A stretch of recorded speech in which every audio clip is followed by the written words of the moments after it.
جی بسم اللہ الرحمن الرحیم نحمدہ ونصلی علی رسولہ الکریم رب اشرح لی صدری ویسر لی امری واحلل عقدۃ من لسانی یفقہوا قولی صلی اللہ علی النبی الامی الکریم وعلی آلہ واصحابہ وسلم صلی اللہ علی النبی الامی الکریم وعلی آلہ واصحابہ وسلم۔ اللہ تبارک و تعالیٰ کا بہت کرم کہ اس نے ہمیں ایک اور موقع دیا کہ ہم اس کے حبیب صلی اللہ علیہ وآلہ وسلم، نبی پاک صلی اللہ علیہ وآلہ وسلم کی سیرت پہ ہم کوئی بات کر سکیں۔ ہمارے جیسے کمزور نہ اہل نہ علم لوگوں کو بھی اللہ تبارک و تعالیٰ کا خاص کرم کہ انہوں نے ہمیں توفیق عطا فرمائی کہ ہم جیسے گناہگار نبی پاک صلی اللہ علیہ وآلہ وسلم کا ایون نام لے سکیں۔ یہ ہمارے اوپر بہت بڑا کرم ہے کہ سرکار نبی پاک صلی اللہ علیہ وآلہ وسلم کے اللہ تبارک و تعالیٰ نے ہمیں ان کا امتی بنا دیا۔ یہ ایک خاص کرم ہے۔ ہم نان بلیور بھی ہو سکتے تھے، ہم ایتھیسٹ بھی ہو سکتے تھے، ہم کچھ بھی ہو سکتے تھے، ہم کافر بھی ہو سکتے تھے، ہم بت پرست بھی ہو سکتے تھے، ہم ہندو کرسچن جوش کچھ بھی ہو سکتے تھے، لیکن یہ اس کا خاص کرم کہ ہمیں نبی پاک کا امتی بنا دیا، ہمیں اس نبی کا امتی بنا دیا جس نبی پاک صلی اللہ علیہ وآلہ وسلم کے اوپر اللہ تبارک و تعالیٰ کا خاص کرم ہے۔ سبھی انبیاء پہ ہے لیکن وہ حبیب خدا ہے صلی اللہ علیہ وآلہ وسلم۔ اور اس چیز کا قرآن پاک میں سورہ انبیاء میں اللہ تبارک و تعالیٰ خاص طور پہ فرماتے ہیں کہ وَمَا أَرْسَلْنَكَ إِلَّا رَحْمَةً لِّلْعَالَمِينَ، کہ میں نے آپ کو تمام جہانوں کے لیے۔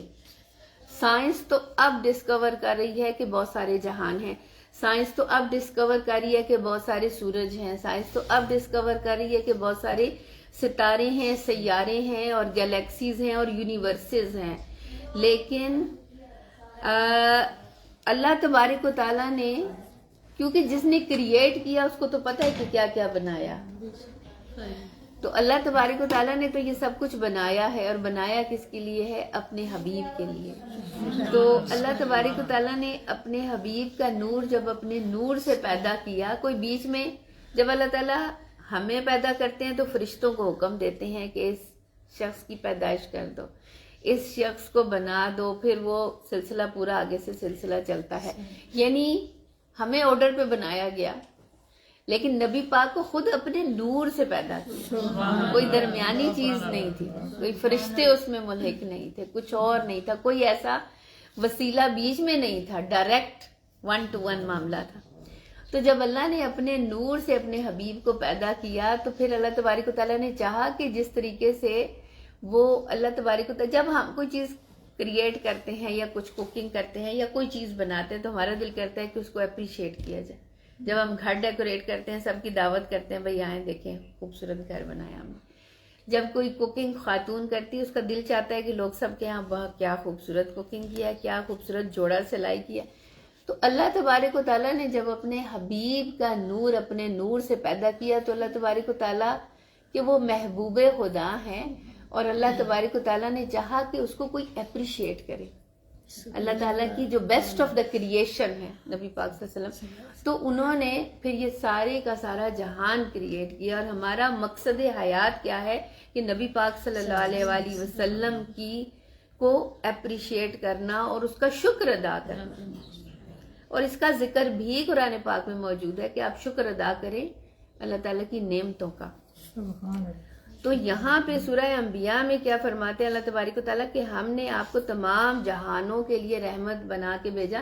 تو نبی پاک صلی اللہ علیہ وآلہ وسلم کی جو مرسی ہے، ان کی جو رحمت ہے، ان کی جو محبت ہے، وہ صرف ہم مسلمانوں کے لیے نہیں ہے، وہ ہر اس چیز کے لیے جو دنیا میں کبھی آئی تھی اور آئے گی اور اس وقت ہے، کیونکہ انبیاء نے بھی ان کے وسیلے سے معافیاں مانگی۔ وہ حضرت نبی پاک کی حدیث مبارکہ ہے نا کہ میں حضرت ابراہیم کی دعا ہوں، اور حضرت اللہ تبارک و تعالیٰ نے، میں نے پچھلی سپیچ میں کہا تھا کہ اللہ تبارک و تعالیٰ نے حضرت آدم کو معاف بھی اسی بنا پہ کیا تھا. اور نبی پاک صلی اللہ علیہ وآلہ وسلم کی حدیث مبارکہ ہے کہ جب حضرت آدم علیہ السلام کی جو روح اور جسم کے درمیان جو ٹائم تھا اس وقت بھی نبی پاک موجود تھے، ان کا نور موجود تھا، اس وقت بھی وہ نبی تھے. تو اسی طرح سورہ آل عمران میں اللہ تبارک و تعالیٰ فرماتے ہیں کہ بلا شبہ اللہ نے ایمان والوں پر بڑا احسان فرمایا، بڑا احسان فرمایا کہ انہی میں سے ایک رسول بھیج دیا. یعنی نبی پاک صلی اللہ علیہ وآلہ وسلم ظاہری شکل میں انسان کی طرح مبعوث ہوئے، کیونکہ نور تو ہر ایک کو نظر بھی نہیں آتا. نور کو تو ہمارا اہل سنت والجماعت کا یہ عقیدہ ہے کہ نبی پاک ابھی بھی زندہ ہیں. وہ کیونکہ جب وہ کہتے ہیں نا کہ شہید کو مردہ مت کہو، تو شہید سے تو بڑا درجہ نبی کا ہے. قرآن کی یہ چیز قرآن میں شامل. تو پھر اللہ تبارک و تعالیٰ فرماتے ہیں کہ یہ میں نے احسان کیا کہ آپ میں سے ایک آپ کا نبی بھیج دیا جو ظاہری شکل میں انسان کی طرح ہیں، اور وہ آپ ہی کی طرح کھانا بھی کھاتے ہیں، شادی بھی کی، بچے بھی ہوئے، لیکن وہ ہے اللہ کے نبی ہیں. تو یہ بھی نبی پاک صلی اللہ علیہ وآلہ وسلم کا بہت بڑا معجزہ ہے کہ وہ نوروں میں سب سے بڑے نور ہیں، سب سے اعلیٰ نور ہے، وہ نور مجسم ہے. اور جب انسانیت کی بات آتی تو وہ انسانوں میں سب سے بہترین انسان ہے. یہ تو دیکھیں اللہ تعالیٰ کی ذات ہے نا کہ وہ جس کو جو چاہے عطا کر دے. تو وہ انہوں نے نبی پاک کو بھی مختار کل بنا دیا. عطا تو اللہ نے کرنا ہے، یہ ہمارا بلیو ہے. تو وہ کہتے ہیں نا نبی مختار کل ہیں، جس کو جو چاہیں عطا کر دے. تو ہم جیسے نالائقوں کو عطا کر دیا کہ ہم ان کا نام لے رہے ہیں، ہم صلاۃ و تسبیح پڑھ رہے ہیں، ہم درس دے رہے ہیں. یہ بھی تو نبی پاک کے کرم نوازی ہے. تو اللہ تبارک و تعالیٰ نے کہ یہ عطا ہے نبی پاک کی کہ وہ ان کو نور بھی بنا دیا اور ان کو مجسم بھی بنا دیا، اور ان کو انسان کی شکل میں بھی پیدا کر دیا کہ ہم جیسے گناہگار بھی ان کو دیکھ سکے، اور ان کو اتنا حسین بھی بنا دیا کہ نظر والوں کو نظر بھی آ جاتا ہے. وہ جو ظاہری آنکھ سے ان کو دیکھتا ہے ان کو وہ اس جیسے نظر آتے ہیں. جیسے قرآن کا یہ ایٹریبیوٹ ہے کہ قرآن کو جو جس نظر سے پڑھتا ہے قرآن اس کو وہ درس دیتا ہے. سلمان رشدی جیسے پڑھتے ہیں تو وہ سیٹنک ورسز نعوذ باللہ لکھ لیتے ہیں، اور حضرت عمر فاروق جیسے سنتے ہیں تو ان کے دل بدل جاتے ہیں. بے شک. نبی پاک صلی اللہ علیہ وآلہ وسلم کے پاس ایک شخص آیا اور انہوں نے کہا کہ یا رسول اللہ آپ تو بہت خوبصورت ہیں. رسول اللہ نے فرمایا بے شک آپ نے صحیح فرمایا. اتنے میں ادھر ہی تشریف فرما تھے ابو جہل آیا تو انہوں نے نبی پاک صلی اللہ علیہ وسلم کی شان میں گستاخی کر دی. تو رسول اللہ نے فرمایا کہ آپ نے ٹھیک کہا ہے. تو صحابہ بیٹھے دیکھ رہے تھے کہ یہ کیا بات ہے. رسول اللہ نے فرمایا، ایک شخص نے تعریف کی تو رسول اللہ نے فرمایا کہ آپ ٹھیک کہہ رہے ہیں. ابو جہل نے غلط الفاظ استعمال کیے، رسول اللہ کی شان میں گستاخی کی تو رسول اللہ نے فرمایا ٹھیک کہا. تو صحابہ نے پوچھا کہ یہ کیسے ہے؟ تو رسول اللہ نے فرمایا صلی اللہ علیہ وآلہ وسلم کہ انسان کا دل اس کا آئینہ ہوتا ہے، جو دوسروں میں خوبصورتی ڈھونڈتا ہے اس کا دل خوبصورت ہوتا ہے، وہ انسان کا ریفلیکشن ہوتا ہے. وہ دوسروں میں کیڑے نکالتا ہے، ایکچولی وہ اس کے دل میں جلن ہوتی ہے، دل میں کیڑے ہوتے ہیں، اس کے دل میں حسد ہوتا ہے، اس کا دل جو ہے وہ ٹھیک نہیں ہوتا، اس لیے وہ دوسروں میں وہ ہر شخص میں کیڑے نکالتا ہے. تو اپنے دلوں کو اللہ تعالیٰ ہمارے دلوں کو نبی پاک کے نور سے روشن کر دے، ہمیں دوسروں میں غلطیاں کم نظر آئیں، اپنے کردار میں غلطیاں نظر آئیں. اسی طرح سورہ یونس میں اللہ تبارک و تعالیٰ فرماتے ہیں کہ کہہ دیجئے اللہ کے فضل اور اس کی رحمت پر ہی انہیں خوش ہو جانا چاہیے. اب بڑے بڑے اسکالرز اور صالحین اور جنہوں نے قرآن کے ترجمے، جن کو اللہ نے اتنی توفیق دی کہ وہ قرآن کے ترجمے کر سکے، انہوں نے فرمایا کہ اس میں اللہ کے فضل سے اور اللہ کی رحمت سے مراد نبی پاک صلی اللہ علیہ وآلہ وسلم ہے. کہ ذات مصطفیٰ ہی وہ رحمت اور وہ فضل ہے جس کا قرآن پاک میں سورہ یونس میں ذکر ہے۔ سورہ یونس میں ایک اور جگہ پہ اللہ تبارک و تعالیٰ فرماتے ہیں کہ رحمت سے نبی پاک کی رحمت ہی مراد ہے، اور مفسرین نے، جنہوں نے قرآن کی تفسیر لکھی، جنہوں نے قرآن کا ترجمہ لکھا، انہوں نے یہی فرمایا ہے کہ رحمت سے مراد بھی نبی پاک صلی اللہ علیہ وآلہ وسلم، اور یا پھر اس کو اللہ کی رحمت کہہ سکتے ہیں، اور جو یہ اس کو دو چیزوں سے ایسوسیٹ کرتے ہیں، اللہ کی رحمت کہ اللہ نے ہمیں نبی پاک عطا فرمایا۔ کتنی بڑی بات ہے، کتنی بڑی بات ہے۔ اب امام ابن کثیر اپنی کتاب بدایہ والنہایہ میں جلد نمبر 2 میں لکھتے ہیں کہ نبی پاک صلی اللہ علیہ وآلہ وسلم پیر کے دن یعنی منڈے کو پیدا ہوئے تھے، اور اسی دن آپ پر پہلی دفعہ وحی نازل ہوئی تھی، اور اسی دن آپ نے ہجرت فرمائی تھی، اور اسی دن آپ کا وصال پاک ہوا تھا، جو ظاہری نظروں سے انہوں نے پردہ فرمایا تھا۔ تو اسی لیے پیر کے دن نبی پاک صلی اللہ علیہ وآلہ وسلم خود بھی روزہ رکھا کرتے تھے، یعنی وہ اللہ تبارک و تعالیٰ کا شکر ادا کیا کرتے تھے، لیکن نصیحت ہمارے جیسوں کو تھی کہ ہم بھی پیر کے دن روزہ رکھیں تاکہ نبی پاک صلی اللہ علیہ وآلہ وسلم کی بعثت کا شکر ادا کر سکیں، اور یہ ہمارے لیے وصیت تھی کہ ہم یہ روزہ رکھ کے اللہ تبارک و تعالیٰ کا شکر ادا کر کے اپنے درجات کو بلند کر سکتے ہیں، اپنے دکھوں، تکلیفوں، پریشانیوں کو دور ہونے کی جو ہے دعا بھی کر سکتے ہیں۔ اور اللہ تعالیٰ نبی پاک کی پیدائش کے صدقے، آپ جو کہتے ہیں نا کہ میلاد نہیں منانا چاہیے، تو نبی پاک تو خود اپنے میلاد کی خوشی منا رہے تھے، منڈے کا روزہ شکر کی شکل میں۔ تو ہم بھی جو میلاد مناتے ہیں، ہم کوئی ڈھول باجے تو بجاتے نہیں ہیں، ہم کوئی ڈانس پارٹیاں، نعوذ باللہ من ذالک، کوئی شراب نوشی یا کچھ ایسی غلط چیزیں نہیں ہوتی۔ ہمارے میلاد میں ہوتا کیا ہے کہ ذکر محمد صلی اللہ علیہ وسلم۔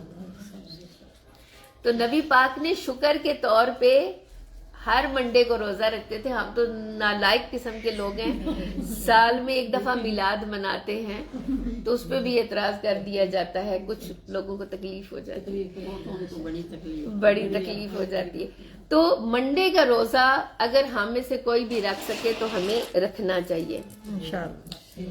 امام ابن رجب الحنبلی انہوں نے فرمایا کہ پیر کے دن کی فضیلت، یہ وہ دن ہے جس میں رسول اللہ کی ولادت ہوئی، اس دن آپ مبعوث ہوئے، اسی لیے اس دن روزہ رکھنا شکر نعمت ہے، شکر نعمت ہے۔ کتنی خوبصورت انداز میں انہوں نے اس کو بیان فرمایا ہے، اور یہ کتاب کا نام ہے لطائف المعارف۔ میں اس لیے اب ریفرنسز کوٹ کرتی ہوں کہ سم ٹائم لوگ سمجھتے ہیں کہ آپ کونوں کہانیاں پاندے رہنے نے، میں کہ چلو ریفرنس دے دیں کہ آپ کونوں نہیں پاندے، کوئی اور لوگ بھی لکھ دینے۔ حضرت آمنہ بنت وہب، حضرت آمنہ کون ہے؟ نبی پاک صلی اللہ علیہ وآلہ وسلم کی والدہ محترمہ سلام اللہ علیہا۔ اللہ تبارک و تعالی ان کے صدقے ہمارے اوپر رحمتیں برسائے، ان کے اوپر، ان کے وسیلے سے ہمارے اوپر کرم فرمائے۔ جو نبی پاک کی کوئی بھی والدہ، کسی کی بھی والدہ ہوتی ہیں، اس کے درجات اللہ نے اتنے بلند کیے کہ اس کو اپنی محبت سے نسبت دے دی۔ یہ بہت بڑا کرم ہے ہم خواتین پر کہ اللہ تبارک و تعالیٰ نے اپنی محبت کے ساتھ ایسوسیٹ کر دیا، کہ اللہ تعالیٰ کسی اور کی محبت بھی کہہ سکتے تھے، شوہر کی، بیوی کی محبت، بچے کے ساتھ، مطلب مامی چاچی کی محبت، خالہ پھوپھی کی محبت، لیکن ماں کی محبت کو نسبت دے کے بتایا کہ ماں اتنی محبت کرتی تو میں 70 گنا زیادہ محبت کرتا ہوں۔ تو میں سمجھتی ہوں کہ ہم ماؤں کے لیے یہ بڑی خوش قسمتی کی بات ہے کہ رب نے اپنی محبت سے ہمارے ساتھ اپنی محبت کو ایسوسیٹ کر دیا ہے۔ تو اب یہاں پہ بات ہو رہی ہے نبی پاک کی والدہ کی، تو کتنی بڑی ہستی کی بات ہے۔ عام عورت کی محبت کو اللہ نے اپنی محبت کے ساتھ ایسوسیٹ کر دیا ہے، تو پھر جس سب سے بڑی ہستی کی ماں کی بات ہے تو وہ ماں کتنی افضل ہوگی۔ اس ماں کے مقام کو سوچے ذرا، اس چیز کو ایسوسیٹ کر کے سوچے۔ تو حضرت بی بی آمنہ سلام اللہ علیہا فرماتی ہیں کہ جب نبی پاک صلی اللہ علیہ وآلہ وسلم اس دنیا میں تشریف لائے تو اس وقت انہوں نے جب ان کو جنم لیا تو ان کو جنم دیا تو اس وقت ان کو ایسا فیل ہوا کہ جیسے پورا کمرہ نور سے بھر گیا.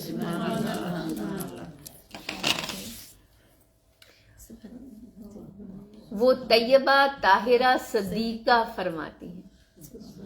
اور انہوں نے کہا کہ وہ اتنی روشنی ہوئی کہ جو ہے وہ شام کے محلات نظر آنا شروع ہوئے. کہاں مکہ مکرمہ کہاں شام, ڈسٹنس دیکھیں, اور بیچ میں کتنی مکان, کتنے پہاڑ, کتنی چیزیں, لیکن اتنی روشنی ہوئی کہ والدہ کو بھی سب کچھ نظر آنا شروع ہو گیا. تو جس کی پیدائش پہ والدہ کے پردے کھل گئے آنکھوں سے, اس کے اپنے کتنے پردے کھلے. جن کی پیدائش پہ ان کی والدہ نے, وہ کہتے نا 7 سمندر پار زمینیں دیکھ لیں, محل ان کو اندر بھی نظر آنے لگی, اور وہ آگ بھی ان کو نظر آئی جو بجھ گئی تھی, جس کو کئی 1000 سال سے زیادہ وہ جل رہی تھی, جس کو پوجا کی جاتی تھی. بالکل 6 معجزے ہوئے اس ٹائم پہ.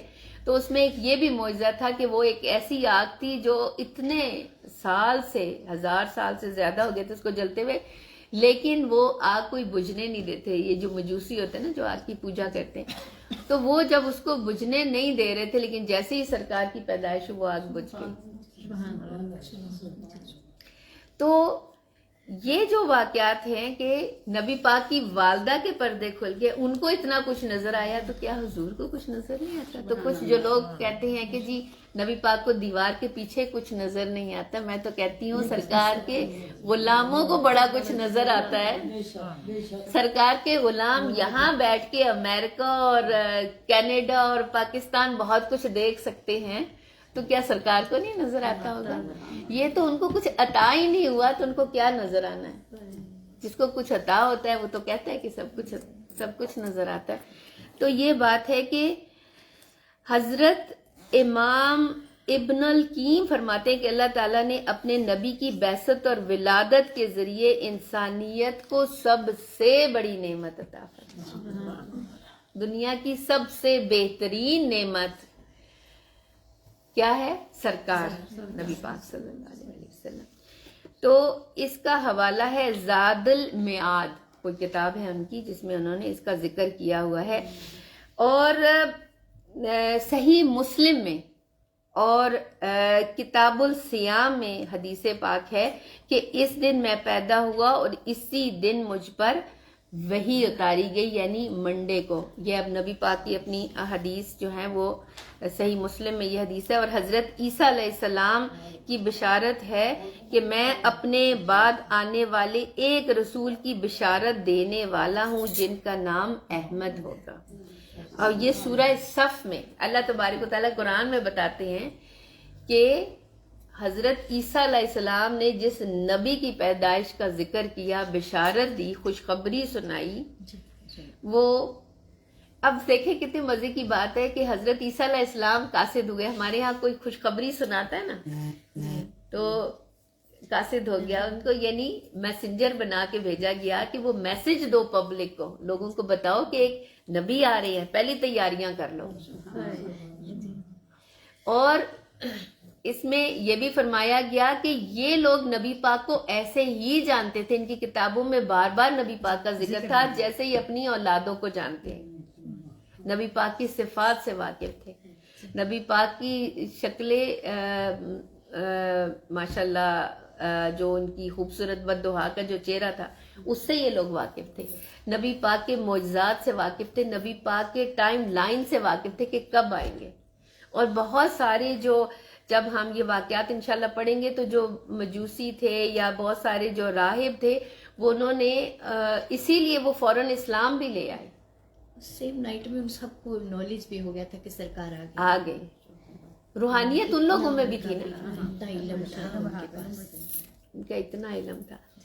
نبی پاک صلی اللہ علیہ وسلم کا ایک مجھے واقعہ یاد آ گیا, وہ ویسے تو بعد کی بات ہے لیکن ابھی ذہن میں آیا تو بات کرتے چلے کہ نبی پاک صلی اللہ علیہ وسلم کی جب تقریباً 7 سال کی عمر تھی تو ان کی آنکھوں کی ان کو تکلیف ہو گئی, اور بڑے علاج کروائے گئے. ان کے جو دادا تھے حضرت عبد المطلب جو تھے، انہوں نے بڑا علاج ان کا کروایا، لیکن ان کو شفا نصیب نہیں ہو رہی تھی، شفا نہیں ہو رہی تھی. تو کسی نے بتایا کہ مکہ مکرمہ کے قریبی علاقے میں ایک شخص ہے جو دم بھی ڈالتا ہے اور جو دوائی بھی دیتا ہے، تو اس کے پاس لے کے جائیں، جو بھی اس کے پاس جاتا ہے اس کو شفا مل جاتی ہے. تو حضرت عبد المطلب اپنے 7 سال کے پوتے کو ساتھ لے کے گئے، اور وہاں گئے تو پتہ چلا کہ دروازہ بند تھا. کسی نے بتایا کہ وہ دروازہ بند کر لیتے ہیں جب، تو وہ دروازہ نہیں کھولتے اور پھر بڑا ٹائم لگتا ہے دروازہ کھولتے، لیکن جس کو دم کرتے ہیں وہ ٹھیک ہو جاتا ہے. اب یہ یہاں پہ دم والی بات بھی آ گئی. جو لوگ کہتے ہیں نا دم نہیں ڈالنا چاہیے، تو سرکار کو دم ڈالنے کے لیے ان کے دادا بھی لے کے گئے تھے. اچھا، اب یعنی دوا اور دعا دونوں پیرالل جب ہوتی ہیں تو شفا زیادہ جلدی ملتی ہے اور عطا ہو جاتی ہے. اور اللہ تعالیٰ کی بات ہے کہ کس کے ہاتھ میں شفا رکھ لے. اب وہ جب ان کے پاس لے کے گئے تو وہ راہب جو تھے وہ اندر تھے اور دروازہ بند تھا، اور لوگوں سے پوچھا کہ بھئی دروازہ کب کھلے گا؟ تو انہوں نے کہا جی کوئی پتہ نہیں، کچھ دنوں بعد کھل جائے، یا 6 مہینے بعد کھلے، یا 1 مہینے بعد کھلے. تو اب یہ تو پریشان ہو گئے کہ میرا تو پوتا بیمار ہے، ان کی تو طبیعت ٹھیک نہیں ہے، ان کی آنکھیں ٹھیک نہیں ہو رہی ہیں، اب ہم اتنے آئے ہیں. تو اتنے میں ایک دم سے زلزلہ آیا اور اس گھر کی در و دیوار ہل کے رہ گئی، اور وہ راہب فوراً باہر نکل آیا اور اس نے کہا کہ تو کون آیا ہے؟ تو اس وقت حضرت عبد المطلب نے بتایا کہ یہ میرے پوتے ہیں. تو انہوں نے جیسے ہی سرکار کو دیکھا وہ فوراً اندر چلے گئے اور جا کے انہوں نے غسل کیا اور اپنے آپ کو پاک کیا، اور پھر اپنی کتاب لے کے باہر نکلے اور انہوں نے کہا کہ یہ تو آپ نبی آخر الزماں کو میرے گھر لے آئے. یہ کوئی عام ہستی نہیں ہے. اور وہ کہتے ہیں کہ اگر میں اس وقت وہ جو اپنا جو بھی وہ پڑھائی وغیرہ کر رہے تھے، جس میں وہ کئی دفعہ 6 مہینے یا 1 مہینہ لگا دیتے تھے یا کئی دن، کہتے ہیں کہ میں ابھی اس میں سے نہ نکلتا تو یہ گھر کی چھت میرے اوپر گر جاتی، کہ ان کو جھنجھوڑ کے بتایا گیا کہ باہر نکلو، کون آیا ہے. یہ بات سمجھنے کی ہے کہ ان کو جھنجھوڑ کے بتایا گیا کہ باہر نکلو تو دیکھو تو کیا ہستی آئی ہے. تو انہوں نے کہا کہ انہوں نے ان کے قدم چوم لیے اور انہوں نے حضرت عبد المطلب سے کہا کہ آپ اتنی بڑی ہستی کو میرے پاس لے کے آئے ہیں، میں تو خود ان کا غلام ہوں. اور ساتھ ہی انہوں نے جو ہے وہ بتا دیا کہ یہ نبی، یعنی جب کوئی ایکسپٹ کر لیتا ہے، بے شک نبی پاک صلی اللہ علیہ وسلم نے اعلان نبوت 40 سال کی عمر میں کیا، لیکن جن لوگوں کو بتا دیا گیا تھا یا جو بلیو کر رہے تھے وہ تو پھر مسلمان ہی ہو جاتے ہیں نا. کہ اصل ڈفرنس ہی کلمے کا ہے. کلمے کا مطلب نبی پاک کو آخری نبی ماننے کا ہے. اچھا، اب کیا ہوا کہ انہوں نے کہا جی ہمیں، حضرت عبد المطلب نے فرمایا کہ ہمیں بتایا گیا ہے کہ آپ جو ہے وہ دوا بھی دیتے ہیں اور دم بھی کرتے ہیں، تو میرے پوتے کو بھی دم بھی کر دیں اور دوا بھی دے دو. تو انہوں نے کہا کہ انہی کے صدقے تو ساری خیر ہے، میں تو خود ان کا غلام ہوں، میں ان کو کیا دم کروں گا اور میں ان کو کیا دوا دوں گا، ان کی بیماری کا علاج انہی کے پاس ہے. تو انہوں نے کہا جی ان کے پاس ہے؟ انہوں نے کہا جی ان کا لہاب دہن. اب دیکھیں وہ راہب یہ بھی جانتا تھا کہ ان کے لہاب دہن میں شفا ہے. تو اس نے کہا کہ ان کا لہاب دہن ہی ان کی آنکھوں پہ لگائیں تو ان کی آنکھیں ٹھیک ہو جائیں گی. اب یہ جو لوگ کہتے ہیں نا نبی تو 40 سال میں بنے تھے، یہ بتائیں، یہ واقعہ بتاتا ہے کہ نبی وہ 40 سال میں نہیں بنے تھے، نبی تو وہ تب بھی تھے. سرکار کی اپنی حدیث مبارکہ ہے کہ میں تب بھی نبی تھا جب حضرت آدم علیہ السلام کی روح کو جسم میں ڈالا جانا تھا. قرآن پاک میں اللہ تعالیٰ بارہا کہتے ہیں آپ دیکھ رہے تھے، ہاں آپ نے دیکھا. ہاں، حالانکہ وہ پہلے انبیاء کرام کی بات ہو رہی ہوتی ہے، لیکن ان سے یہ بات اس طرح ہو رہی ہوتی ہے کہ آپ نے دیکھا، رسول اللہ نے دیکھا. یعنی اللہ تعالیٰ ان سے اس طرح مخاطب ہوتے ہیں بہت ساری جگہوں پہ ہیں جی. اس کا مطلب ہے کہ وہ سب سے اول ہے، سب سے اول، سب سے آخر. ہاں، پہلے بھی وہی آئے ہیں اور اینڈ پہ بھی وہی ہوں گے. کتنی خوبصورت بات کی. تو کیا ہوا کہ انہوں نے کہا کہ ان کے تو لہاب دہن میں جو ہے شفا ہے، لہاب دہن لگایا گیا اور شفا ہو گئی. تو پھر حضرت مطلب نے پوچھا کہ جی آپ دم میں پڑھتے کیا ہیں؟ اب یہ تھے مکہ کے سردار، سب سے بڑی شخصیت، سب سے اعلیٰ ترین شخصیت، سب سے زیادہ روب والی شخصیت، سب سے زیادہ مالدار شخصیت، سب سے زیادہ عزت والی شخصیت. اب وہ ان کو کیا انکار کرتے یا کیا چھپاتے؟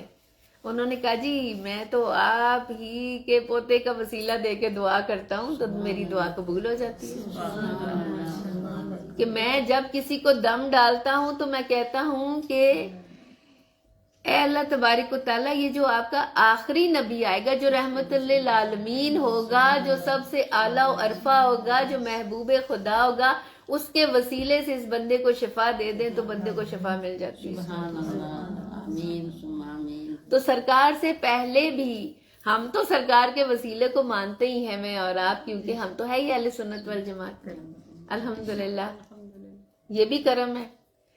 لیکن وہ جو سرکار سے پہلے آئے تھے وہ بھی سرکار کے وسیلے سے دعائیں مانگ رہے تھے، اور نہ صرف اپنی معافیاں مانگ رہے تھے بلکہ باقی لوگوں کی شفا کا ذریعہ بھی بن رہے تھے۔ سورہ بقرہ میں اللہ تبارک و تعالیٰ فرماتے ہیں کہ حضرت ابراہیم اور حضرت اسماعیل علیہ السلام کی دعا ہے کہ جب وہ کعبے کی تعمیر کر رہے تھے تو کیا ہے اس کا آیت کا جو ترجمہ ہے سورہ بقرہ کا، کہ اے ہمارے رب، انہی میں سے ایک رسول بھیج جو ان پر تیری آیتیں پڑھے اور انہیں کتاب اور حکمت سکھائے اور انہیں پاک اور صاف کرے، بے شک تو ہی زبردست حکمت والا ہے۔ یعنی بارہا قرآن پاک میں نبی پاک کا ذکر ہے، سبحان اللہ، اور محبت اتنی ہے کہ نام بڑا کم لیا ہوا ہے اللہ کو۔ جیسے ہم اپنے بچوں کو بڑے پیار سے کہتے ہیں نا، گگلو مگلو، ڈولو مولو، ننی، اس طرح کے بڑے نام لیتے ہیں، تو یہ ہم نے کہاں سے سیکھا؟ یہ ہم نے اللہ تبارک و تعالیٰ سے سیکھا کہ وہ اپنے محبوب کا نام محمد، سورہ محمد ہے لیکن بڑا کم لیا گیا۔ باقی دیکھیں اپنا حضرت عیسیٰ علیہ السلام کا ذکر کتنی دفعہ ہے، حضرت موسیٰ علیہ السلام کا نام لے کے کتنی دفعہ ذکر ہے، حضرت یعقوب علیہ السلام کا ذکر ہے، حضرت آدم علیہ السلام لے کے ذکر ہے بار بار، لیکن سرکار کا نام بڑا کم لیا گیا، کبھی ودہا تو کبھی یاسین تو کبھی طٰہٰ تو کبھی رحمت، تو کیسے کیسے ناموں سے، یا ایھا المزمل، نام نہیں لیا گیا، پیار سے بلایا گیا، محبت سے بلایا گیا۔ تو اسی طرح یہاں پہ بھی کہ انہی میں سے وہ حضرت ابراہیم، حضرت اسماعیل نے یہ دعا کی۔ حضرت ابراہیم کے دوسرے بیٹے جو ہیں حضرت شعیب، وہ بھی پیغمبر ہیں، بنی اسرائیل کی ساری نسل وہیں سے چلی ہے۔ مجھے وہاں بھی جانا نصیب ہوا حضرت ابراہیم کے دربار پہ، وہاں پہ اسی دربار کے ساتھ ہی، مطلب اسی کے اندر ہی، بلڈنگ کے اندر ہی حضرت شعیب کی مزار پاک بھی ہے، اور حضرت سارہ جو ہے ان کا مزار پاک بھی ادھر ہی ہے۔ تو حضرت ابراہیم کے 2 بیٹے پیغمبر ہیں، اور ان دونوں میں سے ایک بنی اسرائیل کے مطلب جد امجد کے ہیں، اور ایک ہم مسلمانوں کے حضرت اسماعیل، اور نبی پاک صلی اللہ علیہ وسلم اس نسل سے آئے۔ یہ ایک ہی کافی ہے ادھر، سبحان اللہ، یہ ایک ہی کافی، ادھر بہت سارے پیغمبر ہیں۔ تو ماشاءاللہ ماں بھی تو 2 تھی نا، جی بالکل، حضرت بی بی ہاجرہ اور حضرت بی بی سارہ، بالکل، حضرت بی بی سارہ جو ہے حضرت شعیب کی والدہ ہیں، اور حضرت بی بی ہاجرہ جو ہیں وہ حضرت اسماعیل کی اسماعیل کی والدہ۔